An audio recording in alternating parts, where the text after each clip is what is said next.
Good day, this is JNN Weekday News. I'm Unique Francis. Here now are the top stories. 2 persons are dead following a 3-vehicle crash on the Queens Highway near Discovery Bay in St. Anne last night. A 3rd person was injured and has been hospitalized. About 8:30, a Toyota Hiace minibus which was heading to Discovery Bay collided with a Toyota Corolla station wagon. The car then slammed into another vehicle. The driver of the bus was flung from the vehicle and died at the scene.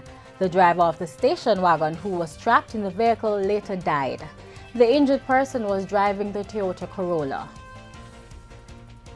And there was another fatal crash in St. Anne yesterday. 16-year-old Damian Walker of Salem in Runaway Bay died as a result of injuries sustained in a traffic crash in the vicinity of Flavors Beach. About 12:30 in the afternoon, Mr. Walker was a pillion on a motorcycle heading to St. Anne's Bay when it collided with a motor car. He was pronounced dead at hospital. Shallow and lacking specifics. That's the Jamaica Labour Party JLP's assessment of Water Minister Robert Pickersgill's statement to the nation last night on the current water situation. According to opposition spokesman on water Dr. Horace Chang, the measures announced by the minister will have a little impact in easing the effects of the severe dry spell. He says Mr. Pickersgill failed to outline definitive plans to address the water shortage. And during his statement to the nation last night, Mr. Pickersgill outlined measures aimed at addressing the water shortage. They include the release of additional funds for the trucking of water, the rapid repair of leaks by the National Water Commission, as well as the setting up of hotlines for persons to report leaks.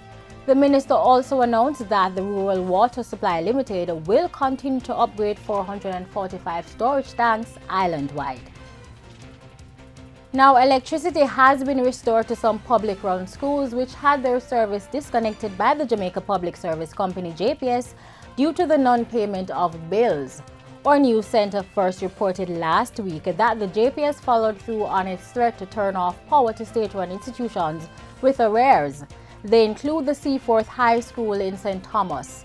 Education Minister Ronald Thwaites revealed that other schools also had their service disconnected last week. He said efforts are being made to clear the outstanding amounts.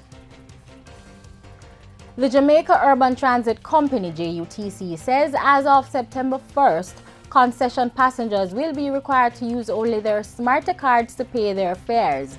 The JUTC says it will implement a fully electronic fare collection or cashless system. According to the state-run company, concession passengers must have their SMARTA cards each time they travel on the buses. Concession passengers include children, the elderly, as well as persons with disabilities possessing an identification card issued by the Combined Disabilities Association. And in regional news, the Trinidad Express newspaper is reporting that the Caribbean Court of Justice, CCJ, is facing an internal legal battle. Consecutive dismissals, resignations, and suspensions of senior managers, a contentious restructuring exercise, and a series of alleged industrial relation violations are expected to form the basis of a legal action by employees against the regional court. Attorney Stuart Young confirmed he has been retained to represent senior managers at the CCJ. The newspaper reported that Mr. Young was retained 1 month ago and employees are preparing statements as a precursor to legal action being filed. Sources said Mr. Young met with President of the CCJ, Sir Dennis Barron, 2 weeks ago to discuss allegations of industrial relation violations and a purported restructuring exercise that may be in breach of the agreement that gave life to the CCJ. The CCJ, inaugurated in April 2005, was established in February 2001 by agreement of CARICOM member states. The court is funded by a $100 million trust fund to which Trinidad and Tobago and Jamaica contribute 29.7% and 27% respectively. And those were the headlines for today. Of course, you can check out our live streaming at JamaicaNewsNetwork.com. I'm Unique Francis, and this is JNN News Worth Watching.